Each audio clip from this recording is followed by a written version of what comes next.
Just bang on 8 o'clock. So, good evening and great to see everyone again this evening for another environment session. Really, yeah, great to see everyone. I'd like to start by acknowledging the traditional owners of country throughout Australia, recognizing their continuing connection to land, waters, and culture. And we pay our respects to their elders, past, present, and emerging. Thanks for everyone. Obviously, in Sydney, it's a cold, very wintry feeling day today. So, hope you're all rugged up. And we've got a really great session this evening. So, in a moment, we're going to hear from Tim Prosser and Liz Courtney. And after this, then we're going to hear from Ed Schmidt. Ed's on another call at the moment, is going to jump off that in about 20 minutes and join us. And then we thought, as usual, we'll ask questions and throw it to the floor for questions as well. Tonight's topic is and we sort of played around with it a little bit. It's why the energy transition needs acceleration. And to sort of answer that question, we're going to talk a little bit about what Tim and Liz have called climate notes from a small island, i.e. the UK. And we'll hear about the recent London Climate Action Week. And also then followed that, the Global Tipping Points Conference at Exeter University. And then after that, we're going to review Climate Action Week that happened in Sydney in 2025. And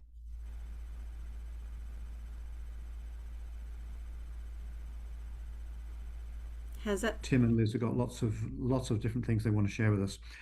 So introducing both Tim and Liz. So introducing Tim first. Tim Prosser. Tim wears many climate sustainability hats.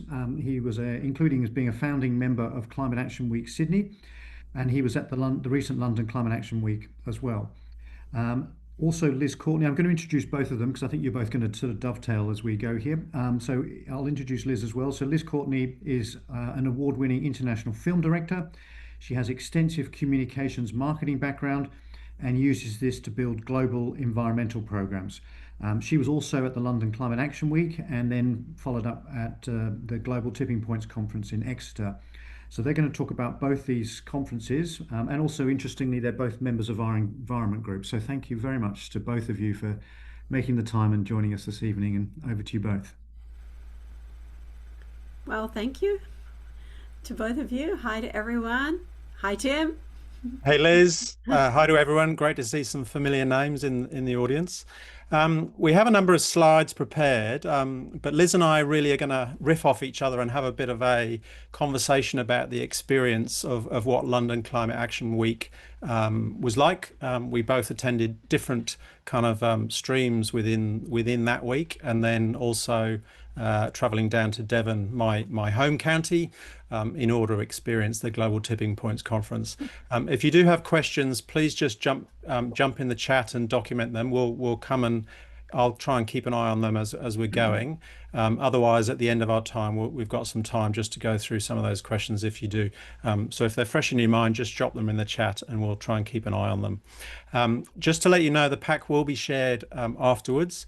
I've tried to include as many links or websites in the documentation that you'll get after this, along with the transcript and the recording. The idea being that this is a bit of an entree, a bit of a canapé in what London Climate Action Week was, and also the Tipping Points conference.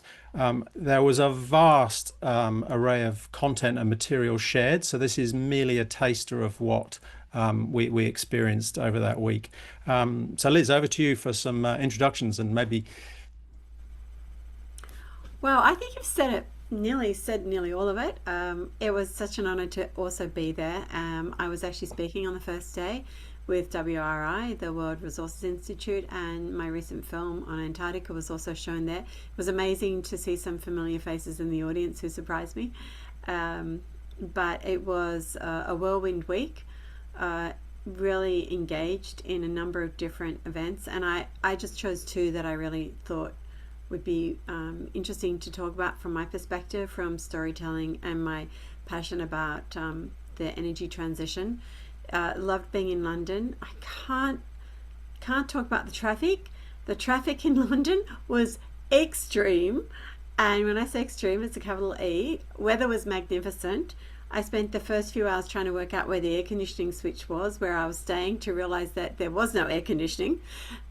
which was pretty funny. And when it was 25 degrees, they thought it was a heat wave. So a very funny, great week. And just to be part of the Australian team that was there, I was really a great privilege.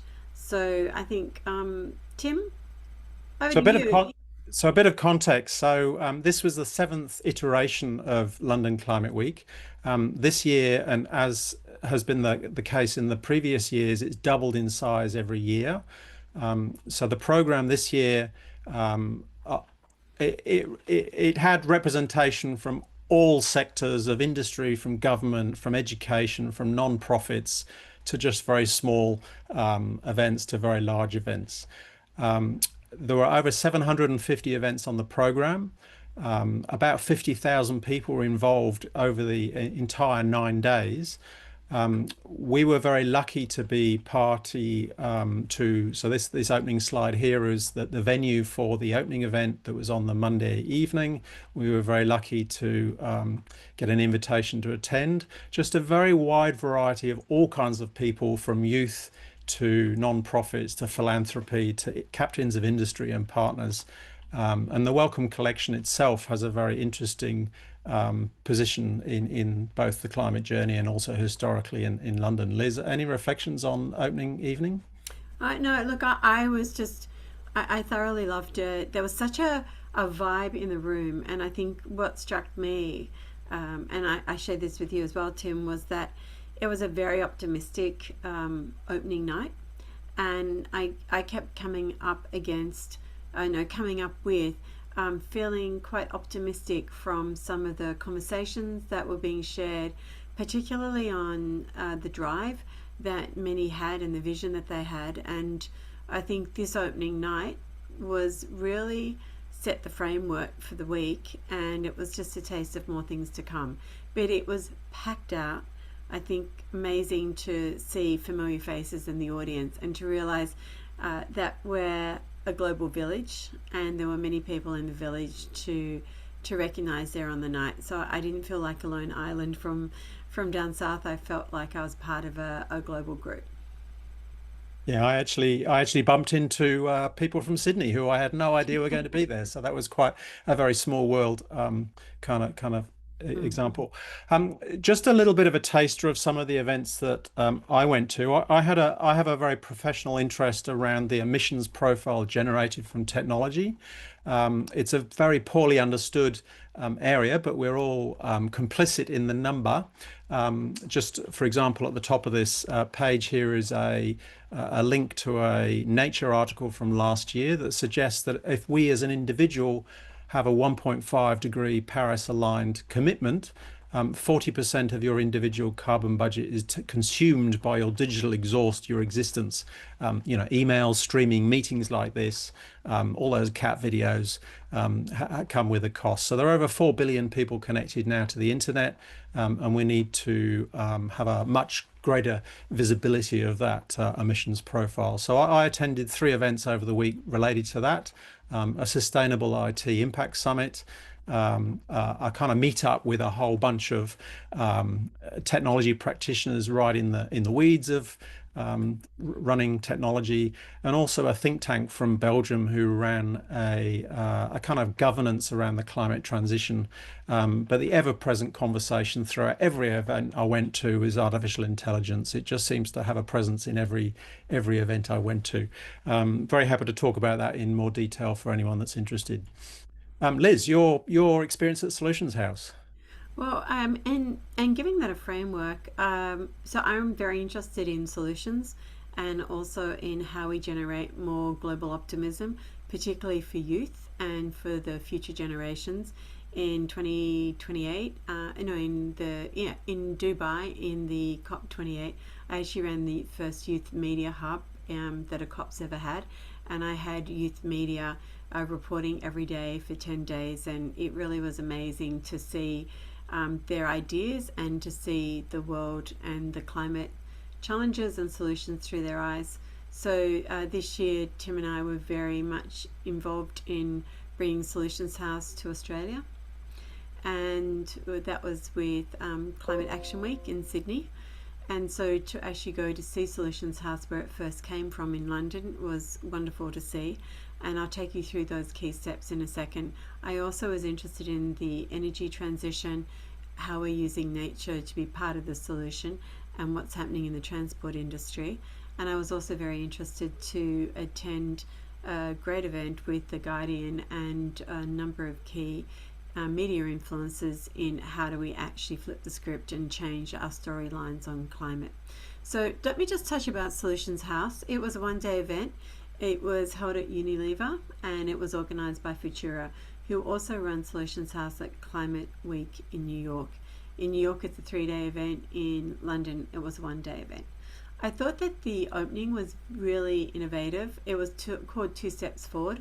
And what they did at the opening of the 1-day event was they actually hosted a live on-stage recording of a very popular Two Steps Forward podcast that runs in the UK.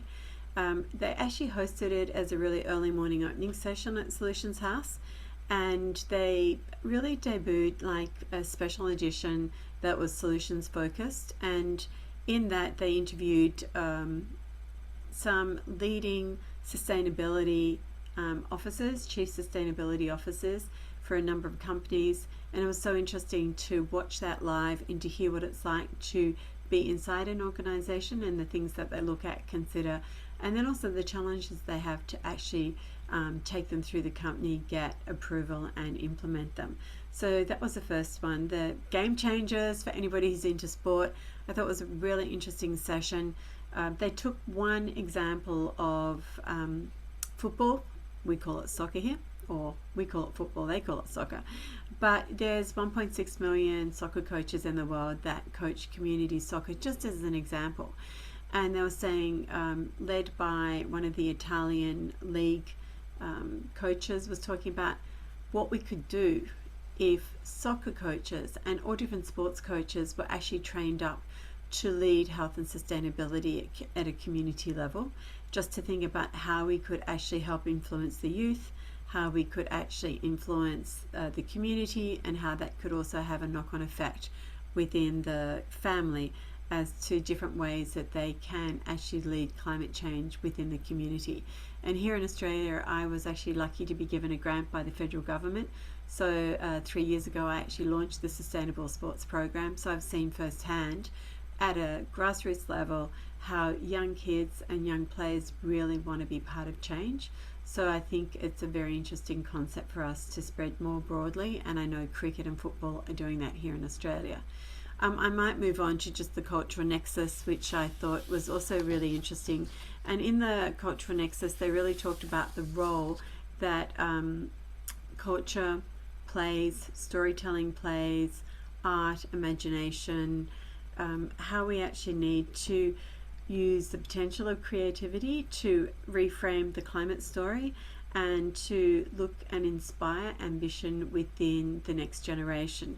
And also how we need to use more positive messaging to counter the sort of despair and the reinforcement we need for hope and agency in the world. So that's just a tip of the iceberg. It was a fantastic day in a quite a intimate setting, a stage area and a fanned area around that seated about 300 people, and we had the opportunity to interact with them using a QR code and ask questions. It was very well run and thoroughly enjoyed the day. Over to you, Tim.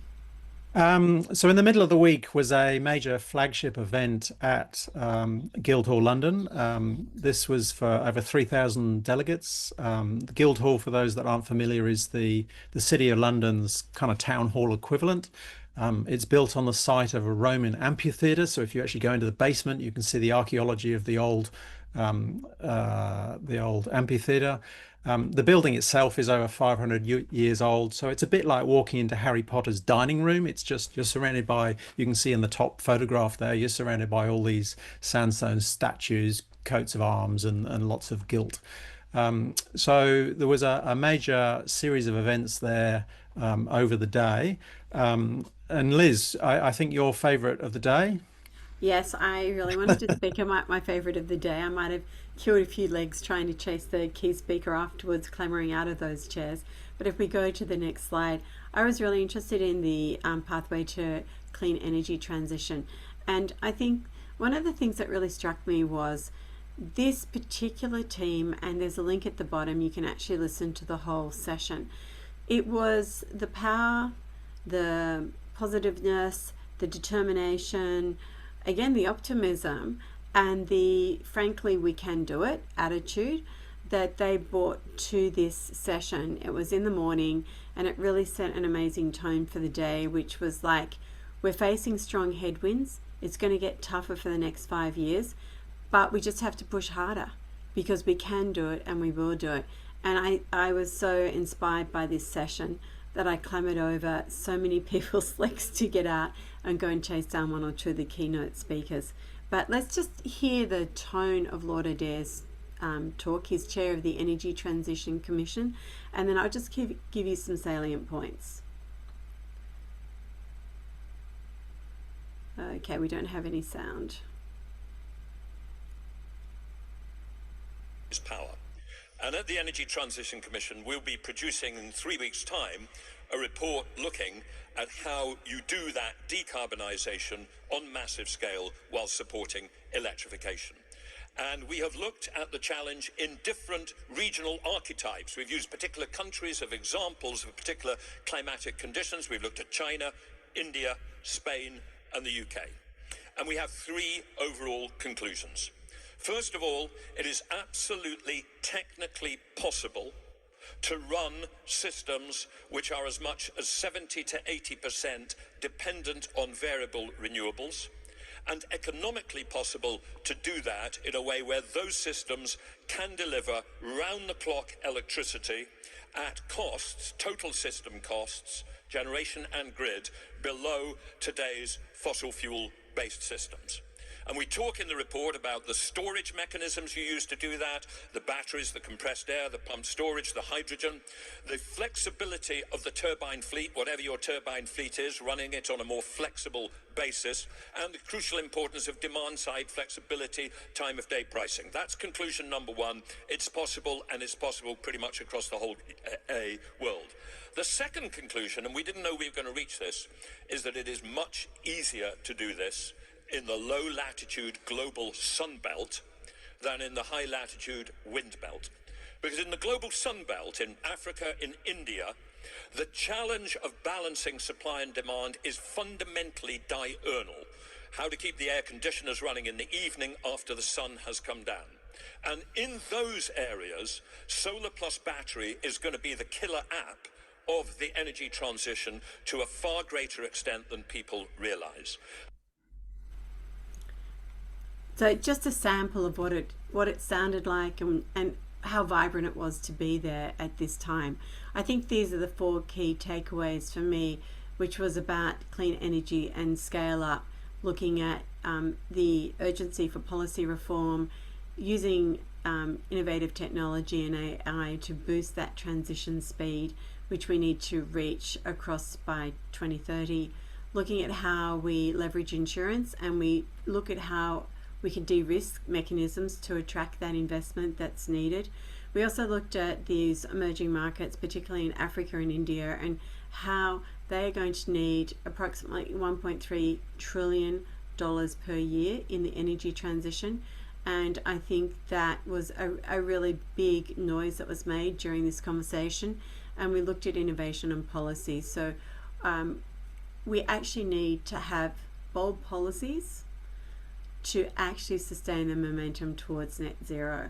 And so, the call out was to encourage governments to be innovative, courageous, and to get the support to make the tough decisions they need to make to help us get across the line, because the climate moves in a slow moving system. So everything we're feeling now was from 20 years ago, and everything we do now between 2025 and 2030 will actually start to impact in 2045 to 2050, and we have this 5-year window to make as many changes and put as many brakes in the system as we can to try and draw back by 2050. So it was a very inspiring session. Back to you, Tim. So during Lord O'Dare's presentation, he makes reference to a document that was due to come out. This is that document. So there's a link in the pack if you're interested in looking at that. Again, it's global in scope, based on a number of case study projects that they've looked at in specific countries, and Lord O'Dare mentions those in his talk. I just want to also, in passing, make reference to the Climate Change Committee. The Climate Change Committee is the advisory body to the UK government. In our case, in Australia, it's the Climate Change Authority under Matt Kean. So this organisation has just recently, as of June, handed down its most recent report. It has to provide a report to government on adaptation and emissions reduction every year. Of note, the three main actions.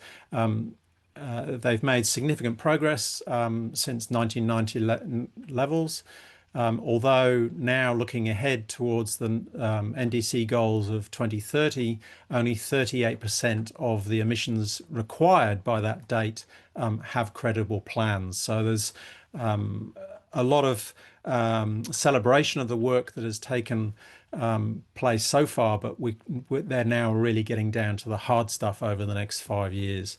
And urgent action is still required.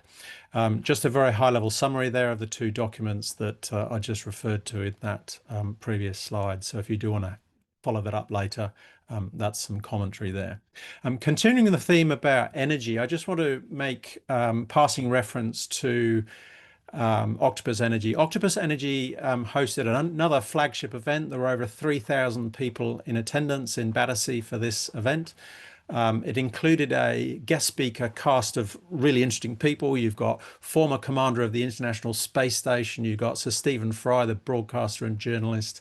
You have Brian Cox. Many know him as the physicist on telly, on films. But what was really interesting here is this was an opportunity, and for those that aren't familiar with Octopus now, they're kind of the disruptor in the energy market in the UK, but also in Australia through their contract with Origin Energy. Origin Energy actually own 23% of this organisation, so it's a really interesting watch this space. While we were there, they launched two new products, one around zero bills households. So there are a number of case study projects in Exeter, of all places, where we happen to be as well later in the trip. For a 10-year contract, they're offering zero bills, zero electricity for those households based on certain parameters, heat pumps, solar panels, batteries, etc. And also a new power pack arrangement. So you can pay £299 a month for a BYD seal, I think. No, it wasn't a seal, it was a dolphin. And with that, you get zero bills on your electricity, and essentially the whole thing is paid for over the life of that contract. So that was a really revolutionary new product idea. I would keep an eye on this. This organisation now have 75 million customer contracts globally, including the 4.7 million clients in Australia, Texas, Japan, France, Germany, and the UK. So, as I said earlier, they're running 25% of electricity retail contracts in the UK at the moment. Also of note, Greg Jackson, who's the CEO and founder of Octopus Energy, he's really agitating for a shake-up of the energy market in the UK. While we were there, it was quite clear that if you go to the Octopus website, you'll see this top bar on the left top right hand side here, where fossil gas is producing some of the generation on the national grid.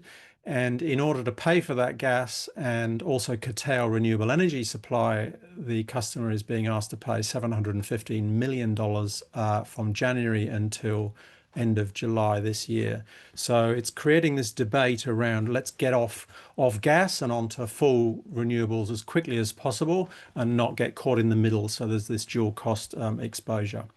I just then want to move on to another event that I was lucky enough to attend. And that was at Australia House. Sorry, can we stop? Is someone getting these scribbles on the screen? I don't know why I'm getting that. Sorry. At Australia House, and the Australian High Commissioner Stephen Smith hosted a sustainable finance summit.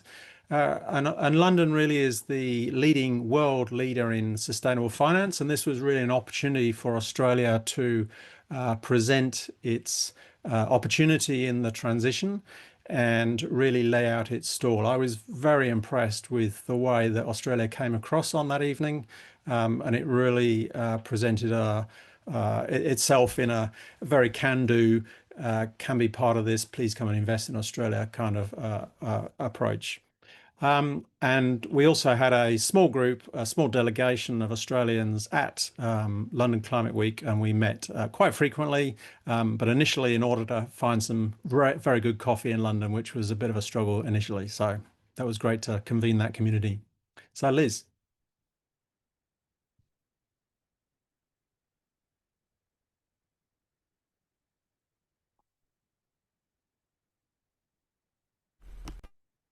Can you hear me now? Yep. I can hear you. Yep. Okay, great. I did attend a very interesting storytelling workshop. It was led by The Guardian, Reuters, and also Octopus Energy were there, and they were talking about how they really wanted to change up the storytelling around energy consumption. But what we did was a deep dive into what we called headlines and hooks. So we had a look at the headlines that are being used and hooks that are being used, particularly in the social media setting, which is all based around fear, doom and gloom, and like the challenges they have to try and lift positive storytelling and solutions in their own infrastructure, and also how hard they have to work to actually get stories around the climate, environment and sustainability up to the top and out. So very much a challenge for them internally. They also talked about the fact that they don't really have a lot of time to geographically make the stories relevant to whichever parts of the world it's going to be shown in, and they are trying to reframe stories so that they are more appealing for citizens to read them, because they can associate with that impact being in the global south or in the Asia Pac region or the far north. And they also talked about their drive, which came from the collective group, is why can't you tell more positive stories? Stories that are talking about things that are positive tipping points, which we will hear about a bit more, but that really became quite a thematic story across the storytelling workshop. Back to you, Tim. So to wrap up the week, for me anyway, I was very lucky to be able to take part in a Reimagine Radicals event, Climate Cocktail Club, sponsored by Diageo. This was held at Sustainable Ventures. For those familiar with London, it was right next to the London Eye, opposite Westminster. And this really is the centre of climate tech innovation, startup and scale-up community in London. And a great hub space. For those familiar with that building, it's kind of the old county hall. This startup community evicted thousands of pigeons that had taken roost in the top of this building for 27 years. They'd been there, and they've created this this co-working space for over I think 850, 900 startups and scale-ups around the climate space to work. At this event, Mary Robinson, who is the previous, several times ago, Prime Minister of Ireland, Mary just lit up the room as soon as she walked in. She almost cartwheeled, being, I think, in her early 80s, almost cartwheeled down the aisle in order to get to the stage. She was definitely playing to a home crowd, a fantastic speaker, and she was really advocating for a need for radical community and radical communication and collaboration around this space. There's a whole bunch of talks and blogs that are in the link there if you do want to follow up. But really, this is an invitation for those looking to activate community. There are a number of other climate cocktail events being hosted globally. I think the next one's in Ireland in September, if anyone happens to be in Ireland in September. And the next one, Liz, do you want to introduce We Don't Have Time? Because I think you're familiar with the background. Sure. So We Don't Have Time is an online streaming platform. It was originally formed to support the youth voice back in about 10 years ago.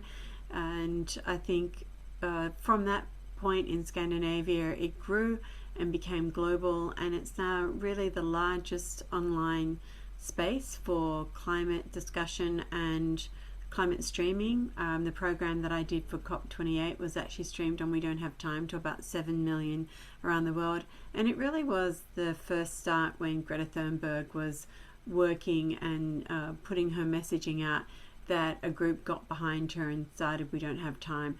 Really worth following if you haven't already. They have great programs, interesting conversations, webinars, etc. And they'll also be live streaming from Belém. And they're very active on an app. I've been using it ever since I found out about it. It allows you to promote climate positive news stories, but also climate negative stories. And the idea being that when an article hits so many likes, then they will engage based on 50 or 100 or 150 likes. The person of interest or the organization of interest around that. So yeah, by all means, jump on the app. But these links in the pack that you'll get are the offline YouTube live stream recordings from Climate Week London. Oh, I've lost my I can see that mouse. we're running out of time. I'm going to maybe very quickly take us on a train trip down to Exeter University. Exeter is the home of the tipping point theory by Professor Tim Lenton in 2010-2011. I actually read his paper and ended up raising $3 million and made a big series on the tipping points of the climate system. So I've been engaged with Exeter for about 10 years now. They held a conference, an open conference this year, which had about 500 leading climate scientists around the world attended it. Many of them also went because they weren't able to go to Belém. Most universities have only got one Blue Zone pass, so quite difficult for a lot of leading climate scientists to go. But Johan Rostrom and Tim Lenton really were the hosts of this. And if we just click through to the next slide, the event was held in 3 different stages. One was, the first day was looking at the Earth systems, the tipping points and the risks. Day 2 was looking at governance structures, legal policy mandates, and what those structures need to look like now and what they need to look like to change. And the third day was very uplifting. We looked at positive tipping points, the things that are actually happening around the world at speed and happening fast, and we don't really hear about them. But it was really a celebration of looking back and thinking, actually, we have come a long way, not fast enough, but we're getting there. And we did feel optimistic, yet very well developed in our knowledge about the risks and what's at stake. So just in those tipping points on the first day, on the next slide, we did have a look at the risks of the tipping points, and we sort of categorize these into current dangers, dangers within the Paris Agreement, and slightly lower risk dangers, and we look at them on a scale across 0 to 10, and where you see the arrows turning to the left actually shows you where you've got faster movement happening than was originally predicted. If we go to the next slide very briefly, what we did was we actually took those into the probability of occurrence and the severity of impact. So a tipping point is the climate has a number of systems. Those systems all work together, like you have all the elements in your car work together, or the elements in an air conditioning system work together. When you actually change one of those out, or you remove 2 of them, it actually impacts the way it works. The climate is a system. It has the same theory of how it works. And so you can see in the high area, the Greenland ice sheet and the West Antarctica, WAIS, and the Amazon rainforest. They are the 3 key risk areas that we're really monitoring at the moment. And in next year, in 2026, the first tipping point mechanisms and different types of technology will be put in across Greenland to start to track the tipping point on the Greenland ice sheet. And that will be done with Exeter, and it's a very big, it's an £84 million project that's going ahead. The second one will be the West Antarctic ice sheet, which will be put in place in 2027. And the Amazon rainforest is at risk, not just because of loss of trees from the economic reasons that they're cutting them down, which we don't agree with, but it's really got to do with the fact that the Amazon usually has only one major drought every 100 years, but because both the oceans, the South Atlantic and the North Atlantic oceans, are heating up so quickly, that heat in the oceans is actually pulling the moisture that would normally fall in the Amazon rainforest, and it's actually raining more across the ocean than in the forest. So in the first 20 years, they've had 3 major droughts, and in the first drought, they lost 3 trillion trees, and in the second drought, they couldn't actually count them. And I was actually there in the Amazon for a month in that second drought. And what you don't realize is the big trees can't pump the water, the hydraulics don't work anymore to the top, so the canopy starts to open up, the big trees fall, the sun gets in, it scorches the bottom of what is normally a moist rainforest, extreme weathers come through, huge amounts of lightning, and it's like throwing a match on the floor.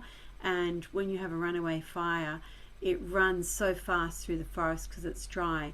The first thing that grows back is actually a type of savanna grass, and so it actually causes a locking mechanism across the floor of the Amazon so the trees can't reseed. And the Woods Hole Institute in the south of the Amazon have been doing amazing research projects, and you can go there and you can actually see where a rainforest has slipped to a savanna in the space of 2 or 3 years. So it's really interesting to understand how those mechanisms actually work. The others you can see are low risk, but the ones on that are the AMOC, which is the ocean circulation system, and the collapse of East Antarctica ice sheet. Many of you may or may not know Antarctica is actually a continent which is on East Antarctica, and then you have West Antarctica, which is a whole lot of little islands that all smashed together that sit at sea level rise. So that's why West Antarctica is a much higher risk, because it is very close proximity to the warming of the ocean. East Antarctica is about 2 kilometers higher, and it's a risk, but not as high as the West Antarctica ice sheet.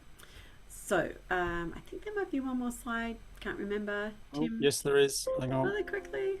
Oh, 2 more. There you go. And so what's very exciting is Tim Lenton, who did the tipping point theory, has actually created a new book called Positive Tipping Points.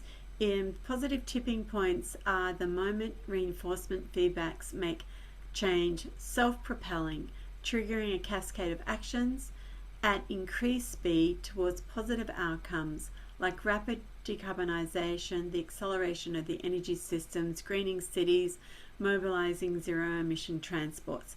And the theory around this is that the energy transition has already passed 20%. It's actually moving at a speed now. The fossil fuel industries know that they can't stop it, but they can try and slow it down. And by 2030, solar will be the #1 low-cost energy in the world. And this is hitting a positive tipping point as an example. So I'm very excited because I have the book rights and we're doing this documentary next year. But I think it gives us some hope to see that when we can get that momentum behind these changes, they become self-propelling once they get over around 20%. And the last slide, just to give you some instances, there are positive tipping points for nature actually happening around the world. I won't read all of these out, but you know, the North Sea fish stocks are recovering. Yellowstone reintroduced wolves, which has actually changed the landscape. The Pacific kelp forest sea otters are in recovery. Honduras has moved to organic farming. Ethiopia is going into agroforestry. These are all really good stories. We don't hear them. That's because our social media is set on fear and negativity. But once you actually start to find and follow, you'll actually see that your newsfeed will change. And there are positive tipping points happening around the world through nature and through energy. Paris and the UK and France are really leading the way in using nature to be part of the solution, and the whole transport industry is starting to change. The first ammonia-filled ship that's purpose-built between Germany and Netherlands will set sail for the first time this November, and that's just the beginning of a new era in the shipping fleet. Back to you, Tim, for a wrap. Okay, so the final slide is a joint statement that was penned while we were at the Tipping Points conference. This had over, I think, 250 signatories to it, but really it's a letter to world leaders. It's probably worth reading. It's not that long, but really it's immediate, unprecedented action, not really a surprise to many of those on this call. So thank you very much for your time. We do have a couple of questions. James Stewart will have a chat. Ray is asking around the energy use and emissions profile of using AI. It's widely understood to be 10 times more emissions intensive than a Google search, but it really depends on many factors, the AI you're using, and also the kind of prompt or the number of prompts you ask as well. So unless anyone else has got any other questions, I think that's a wrap. Thank you so much, Tim and Liz. That was a powerhouse of obviously so much that you covered. Thank you for doing it justice in such a relatively short time and giving us just a glimpse of the highlights. I want to really go back and look at so many things that you've mentioned. Sounds like it was really terrific. So thank you. What we might do, there were, as you mentioned, a couple of questions in the chat, but what we might do is hold on to the questions until the end, because we now want to hear from Ed Schmidt. And perhaps at the end, if there's time for questions, we can share them across the three of you. So welcome, Ed. Ed is Chief Operating Officer at The Greenhouse, which is a climate innovation ecosystem connecting climate tech, investors and government. He's also a founding member of Climate Action Week Sydney and part of the organising team for the 2026 Climate Action Week in Sydney.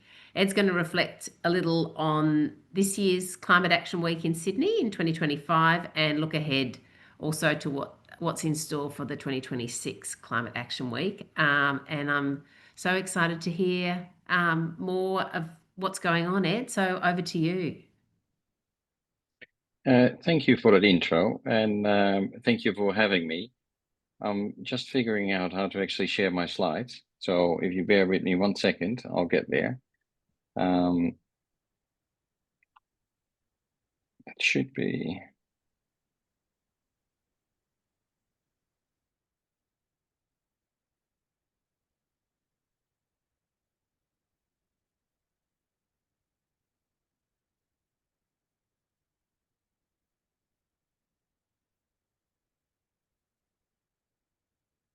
Are you still with us, Ed? Can't see him. I think we might have just lost Ed for a minute.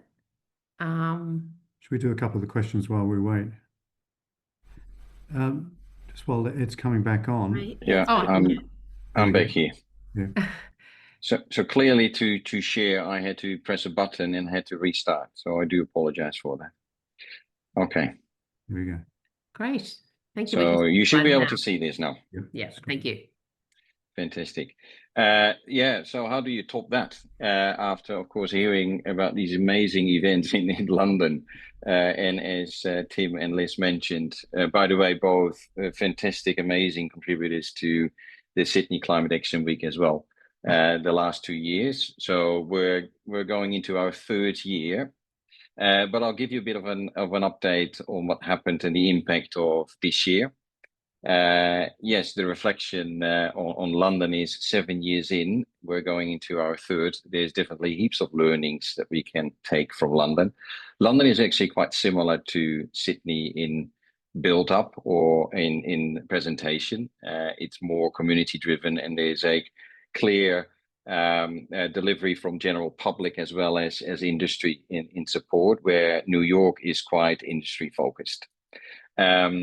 We didn't reach over 700, but we did reach over 240 events this year in our 2nd year, which was already a massive achievement.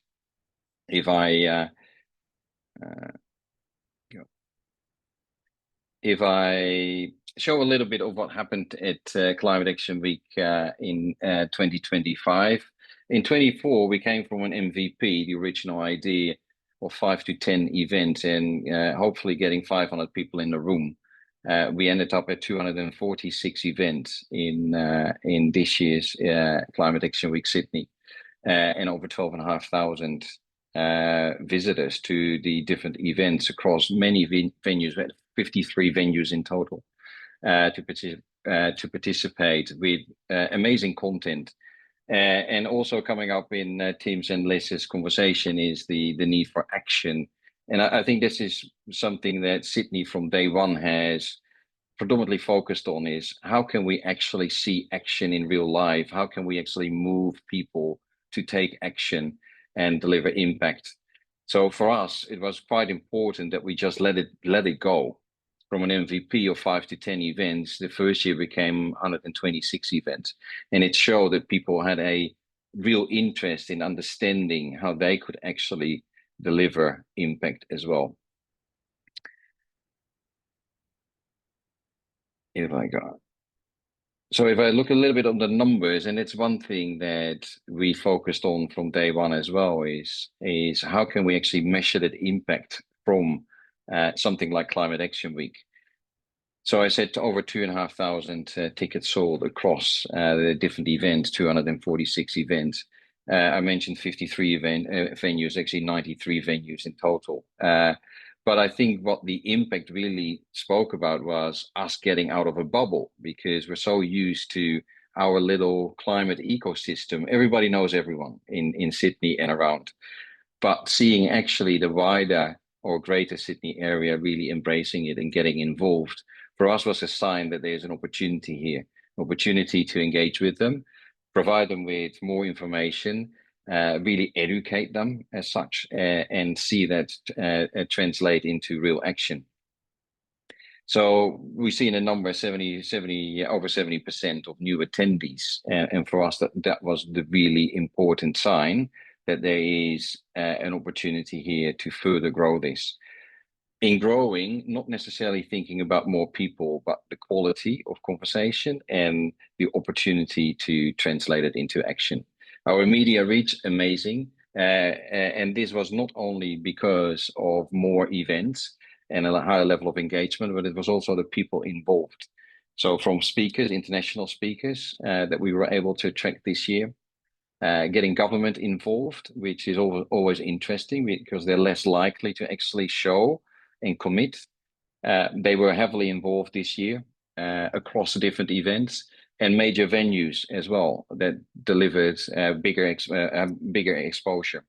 One of our key partners, UTS, coming on board and making their Great Hall and other venues available as well in support. And both Liz and Tim know UTS quite well, and particularly the Great Hall, because they contributed to bringing Solutions House and Future Generations as 2 new themed days to Climate Action Week. And of course, taking the learnings from the likes of London as well, how to do it well. I think we can absolutely improve there. And I look forward to next year in March 2026, which is our 3rd annual then Climate Action Week, to bring it to life again, and even at a larger scale. I keep going back to that one slide. I don't know why, but to give you a bit of a idea of the wide range of events, and this is where we're slightly different from a London. If you think about the innovation on Showcase, so the bottom left on the screen, to CBD bike rides, to snorkel out for climate in Manly, to partying hard. So to James's question in the chat, are there any cocktails happening in Sydney this year? Hearing Tim talking about the cocktails.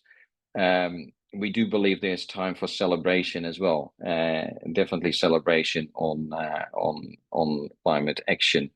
And on the right-hand side, People's COP31. So we already touched on the opportunities that we see in engaging with and supporting COP31. And I hope everyone on this call would like to assume that we will actually win that bid, and we see Adelaide hosting COP31 next year. A great opportunity for Climate Action Week at the start of that year to help set the narrative for broader conversations around COP themes. And Climate Investor Reverse Pitch is mentioned there as part of our Climate Innovation Investment Forum that we held at Greenhouse over 2.5 days. And that was one of the most impactful summits, not because it was at Greenhouse and attracting our ecosystem as such, but because it was talking about how to actually unlock climate and capital in support of innovation. And this is an ongoing conversation because we're always short on money. There's always, with any new innovation or technology, there's an investment gap. And Australia, as a small country, relatively speaking, if we think about population, but also in innovation support, not attracting that level of climate that is really required to scale climate innovation at the pace we'd like to see it. So the conversations that we've had were around how we can actually get international investment in and policy in support to really focus on Australia as a powerhouse and position Sydney as part of it as a global climate action platform as well.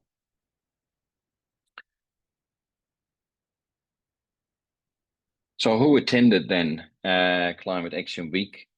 Initially, as I mentioned, it was our little bubble of seniors, I would say, and definitely experts in climate. But we wanted to see the broader climate or the broader population involved as well.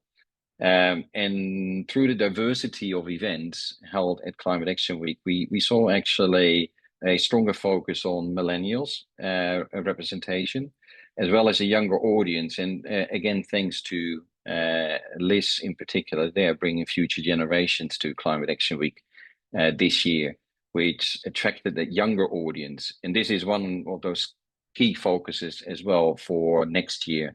Stronger focus on youth, stronger focus on sport and health, which really are able to move audiences. Interestingly, when we look at our audience, we had a majority female in the room. So to me, that's a sign there's a lot more female leaders in climate and an overrepresentation, which is awesome because we don't have that in many other industries. And we'd love to support that. In addition to the focus on First Nation and thinking about Mother Earth as an opportunity to learn more about climate, but also actively preach it as such.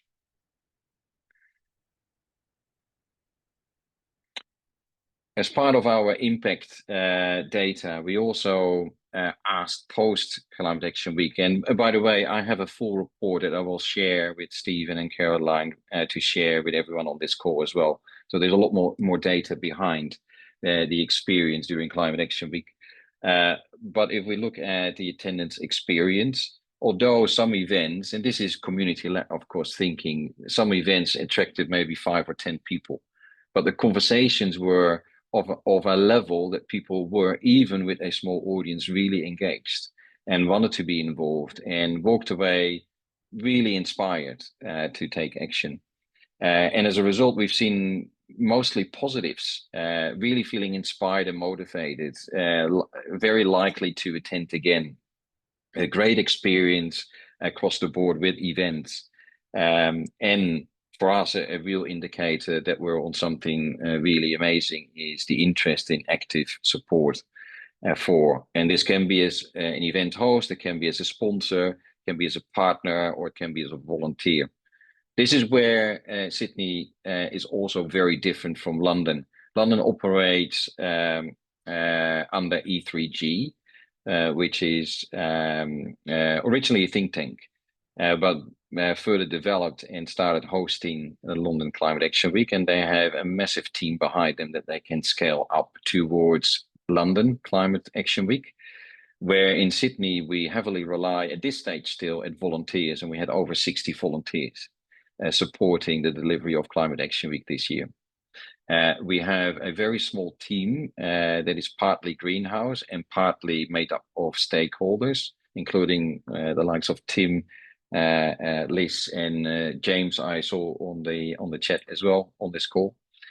People that are industry leaders that have amazing experience to contribute and can really help building the narrative, first of all, but also bringing great content to Climate Action Week. Media coverage, I skip. Definitely high impact here, but considering time as well. The only thing I would say is what really helped, bottom line, is someone like Jonathan Pershing joining as an international guest and speaker, and that attracted so much media attention immediately that is for a great part also delivering the success of Climate Action Week and putting Sydney on the map. And that is something that has now helped us as well deliver focus on higher caliber speakers for next year, but also seeing opportunities developed within the greenhouse ecosystem. Only 3 weeks ago, we had Simon Steele, the executive from UN Climate Change, presenting the opportunity for Australia to play a bigger role in climate and impact in the lead up to COP31.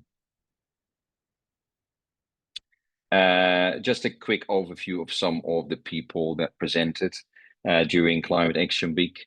Very diverse, a good mix of male, female. We can definitely do with a few more female speakers, but definitely within climate, we see a rise. So we think about industry, the likes of Google, for example, have a strong female representation. In finance, we've partnered with Future Group, Future Super as a super fund as well. Strong female leadership in place.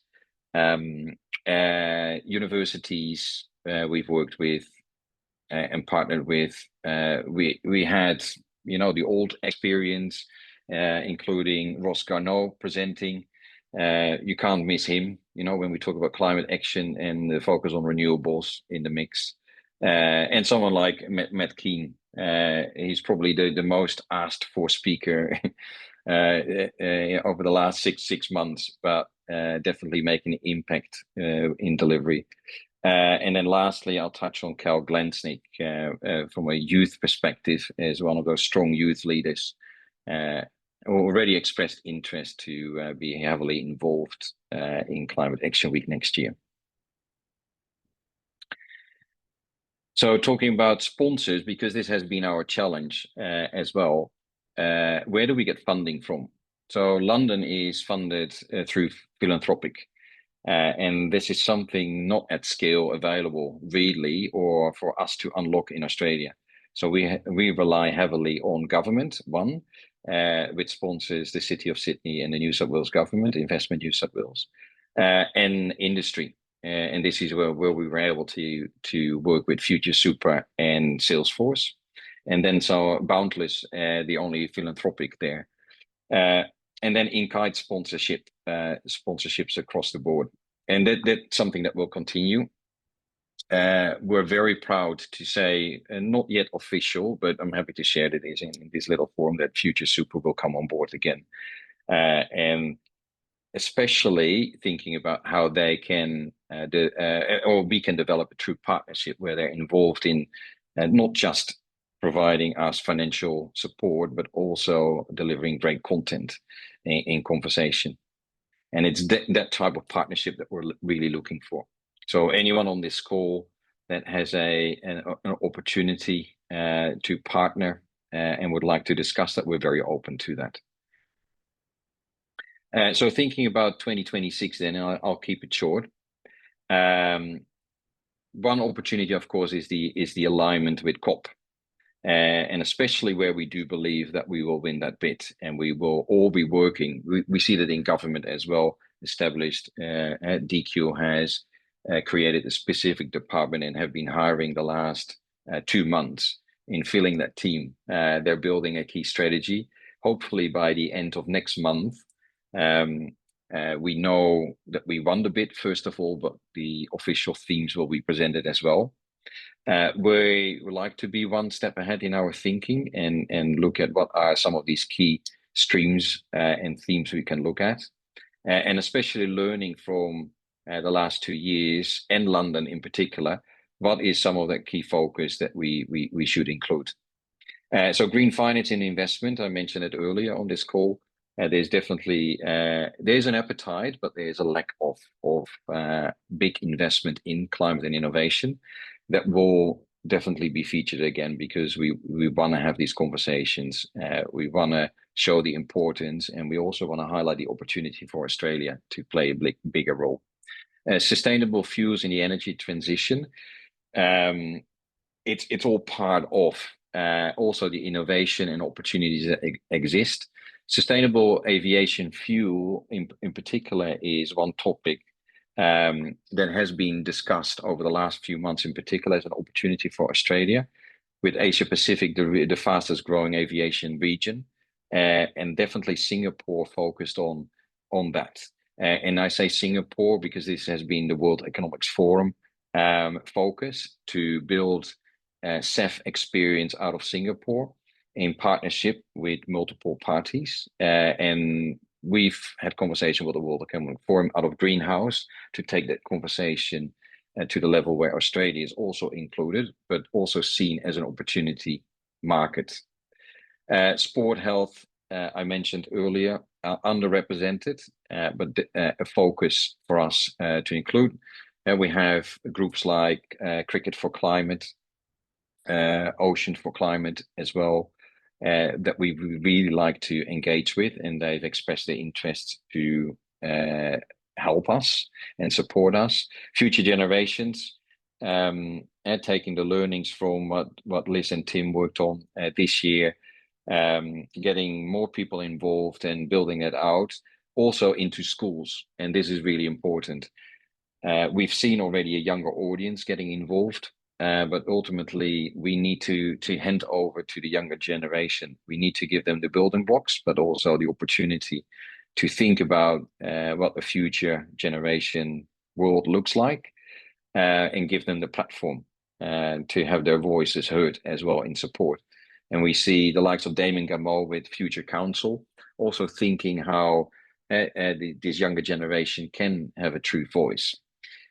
So that's also brought to next year's Climate Action Week First Nation stronger focus as well, getting them more involved across the board, and then solutions and innovation. The Solutions House will come back, Liz, in name and in function, and the opportunity there is to work in partnership with UTS, who have also agreed to come on board again as a venue partner to actively involve their faculties as well in conversation, but also providing support, the research, content, and of course the younger audience in delivery. Irrespective of all these great things happening in mostly CBD Sydney because of the venues available there, our focus is also broadening our scope to Greater Sydney activation. And this can only be done through programs, so working more closely together with local councils, as well as the public school system, education system in particular. So how do we align to COP? I think probably one of my last slides is green finance. How do we link it to COP? This is definitely focusing on mobilization, our ambitions. I think we can be proud of the ambitions that we have, but we do need the support there, and this is in particular policy in support. Sustainable fuels. So this is actually narrowing what COP is all about. It's the broader energy focus, but for us really focus on the opportunities that exist in Australia and the sectors where they exist. Then sport and health. The human development they refer to in the COP sort of themes and strategy, and the narratives in support. The one lack of COP is actually the focus on First Nation and Indigenous voices, and we are, I think, in a prime position to bring that to COP in addition to innovation. because we talk a lot about what is required and global impact, but we don't necessarily talk enough about the innovation solutions, the opportunities that exist there, and support that. So for us, the innovation pillar in support of academic, entrepreneurial, and community-centric dimensions is key to bring to Climate Action Week as well. And I've also, just for reference, put the 5 pillars that we work with, or the banner under what we work with for Climate Action Week. It's education inspiring, it's reducing emissions, measurable, remove emissions, and adapt and build resilience. And the last one is really interesting. Just hearing from NRMA, who celebrated their, can't remember, that's what, 100 or 150th year, but they've introduced a fund only last month focused on resilience. Which is quite interesting to see, and they're running a challenge where they have $1 million available for 5 innovators in that challenge to think about solutions. And it's that type of action that we'd like to see more of. Returning on stage, I've got 3 slides left. Just quickly, it is some of these names that we've seen, we'd like to see back, and this is, of course, not the total number of people that we've seen, but some of these names that we've seen delivering a lot of impact, we'd like to see back on stage.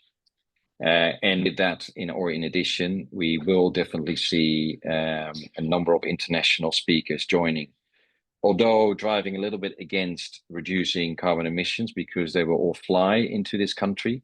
I think it's really important that we get their voices heard as well, and especially inspire the audience, and lastly, bringing or lifting Sydney to that global stage. So the returning programs, I kind of mentioned it already: Solutions House, Future Generations, the Climate Innovation and Investment Summit in Country and Climate. Those are definitely the 4 that will return. And in addition, we're looking at supporting specific programs in more activation and climate action. Lastly, the grant stages referred to. So UTS came on board as a venue sponsor. The Australian Museum and the Maritime Museum at times, first year and second year, delivered some amazing events and opened their doors. Salesforce in addition as well, AI in particular for them a key focus. Town Hall, although the City of Sydney sponsors us, it's only $20,000 and it doesn't take you far to deliver anything, and that doesn't even allow us to book Town Hall for a full day because that cost about $30,000.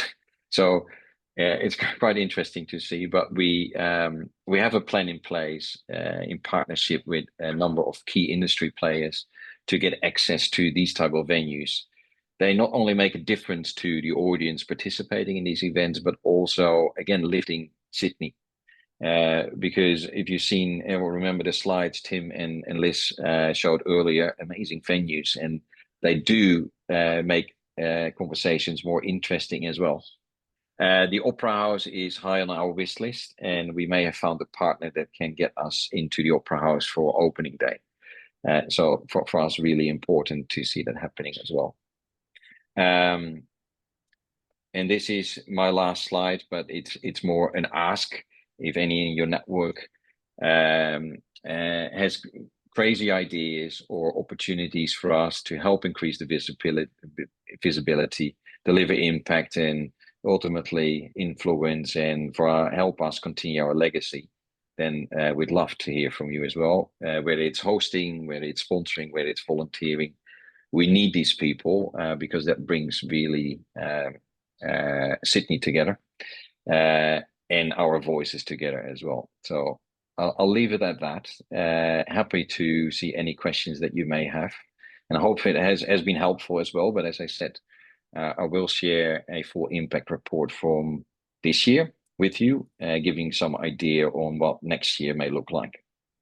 Fantastic, Ed. Thank you so much. And I know you were on a call before this as well, so you've had a busy evening. So thanks so much. That's fabulous. And great to reflect on this year, but also really important to, it looks like you've got a great lineup for next year as well. So I'm sure there will be members of our group, and we'll promote it heavily, that would like to be involved. And interestingly, our session last month was on COP31. So very interesting that you're tying it to that as well. That's great. Now we've got just 3 or 4 minutes for some questions here. So we thought we'd just pick out some from all the questions that have been coming in. One of the ones I quite liked was, I think this is to Tim and Liz, you put up that picture of the world and the positive tipping points. I think you were talking about this, Liz. James has mentioned there were no tipping points for nature in Australia. Have you got any comments on that one? Yeah, I think I just tried to put a comment in the group chat. Obviously, that was from an article that was written by Tim Lenton. I did mention that the things that sort of at the moment I consider what we're doing to bring back the health of the harbour in Sydney Harbour, which is actually going extremely well, and bringing in new coral reef systems which are man-made but are actually helping to attract different little microorganisms in the ocean. I think the City of Sydney is doing a very good job with its regreening the City of Sydney program, and also the bike lanes that they're putting in to reduce the emissions that are happening around the city. I think that we have our inherent problem that we have, or challenge that we have in democratic countries, which I'm not saying aren't good, but we have a turnover of government every couple of years, and so the government can be in for a year, then has to become favourable again, then has to try and get re-elected again. Where you have cities like Singapore, where I've worked out of for the last few years, where they're planning for the next 100 years, and so they're building a 7-metre wall around Singapore. They're putting solar rooftops across the city. They're building vertical gardens. Their first vertical farm goes online in 2030, which will give them 30% of all their food, fresh food that they need. They're recycling grey, black water as well as runoff water. They have a mission to mitigate the extremes of climate change over the next 100 years, and everybody is supportive of a government that's protecting their future and protecting the future generations. I struggle with the fact that I think our current government needs somehow to be given the permission by all the people in Australia to say, be innovative, be courageous, and make the difficult decisions we need to make, and we're behind you, because the climate runs on a 20-year lag, and basically the next 20 years we already have cast, and from 2045 onwards we're trying to change. So I just think that getting positive tipping points in nature, we need to plan more for that in Australia, and I don't think that at the moment we're showing the level of leadership we could, the courage that we could, and we need to bring out more innovation and work together across all different states to actually drive the changes in Australia that we need, because we have all the ingredients to make an amazing cake and to be a leader in the solutions, but at the moment we don't quite seem to have that cohesiveness that we need. So so I hope that I could give you more positive stories soon. Yeah. Thanks, Liz.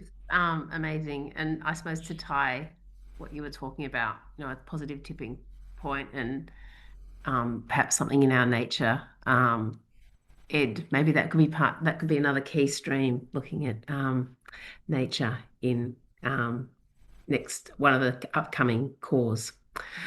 Just given the time, sorry, I'm not going to give you a right of reply, just given the time, because we are due to finish at 9:15. But gosh, that's been just an absolutely jam-packed session with so many amazing ideas. I'm so sorry to have to wind us up. I think we could have kept going for another hour at least. But thank you to you all, Ed, Liz, and Tim. Really appreciate the prep you put in, and also sharing so many wonderful initiatives and plans and the things that you've seen. It's so helpful for us all. Just to let everybody know, our next session's on Monday the 15th of September, and we really hope we can see you then. We've got David Dorrell joining us. He's the co-founder and CEO of Dovetail Electric Aviation, very timely with the mention of aviation fuel. Dovetail is at the forefront of developing, certifying and distributing electric-powered nil-emission propulsion systems for existing consumer aircraft. In other words, converting legacy aircraft into electric aircraft. So we really hope that you will join us for that. And we've also got a short session from Lisa McMurray talking about the diversity COP as well that was held last year in Cali in Colombia. So have a great rest of the evening. Thank you for taking the time to join us, and thank you again to our speakers. It was terrific. Yeah, really great. No, thanks a lot, everyone.